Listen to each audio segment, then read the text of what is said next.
A Watertown-based nonprofit is marking a major milestone this year. Project SAVE is celebrating 50 years of preserving photographs documenting the Armenian experience. We spoke to organizers following a special anniversary presentation held recently at the Watertown Free Public Library.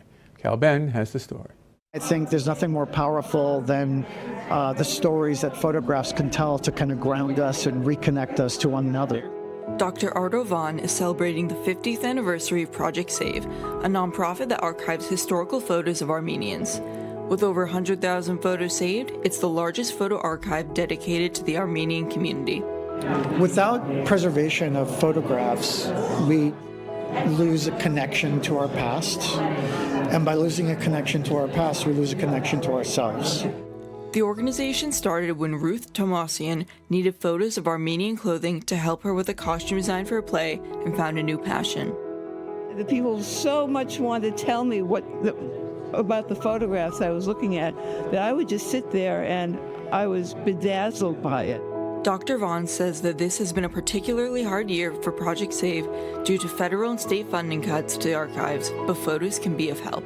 Because right now we live in particularly challenging times, both with all of the funding cuts and a lot of the divisive language around immigration and marginalized communities.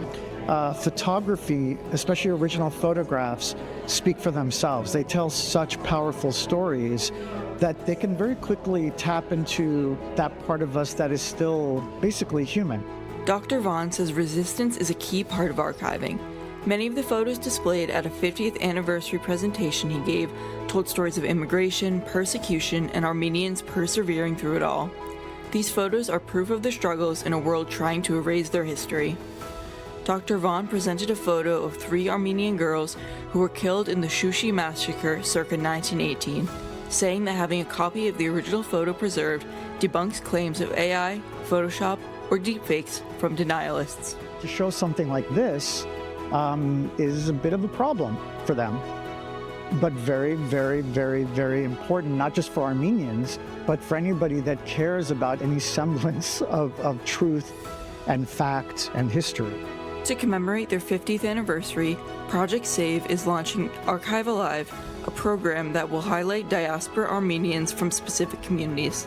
They're starting right here with their Armenians of Watertown exhibit, which will be on display at the Watertown Public Library through May 31st. Dr. Vaun says that connecting to community resources like Project SAVE could be a way of pushing back against the troubled times many people are facing right now. As much as we're living in difficult times and challenging times, that there's a lot to be hopeful about. There's a lot actually to be excited about, but there's a lot of work to do. So I think that by connecting to archives, by connecting to the work that Project SAVE is doing and other organizations are doing, that's a way to reclaim a sense of empowerment and community and hope. Signing off, I'm Cal Ben with WCATV. You can still catch Project SAVE's Armenians of Watertown exhibit at the Watertown Free Public Library on display through the end of May.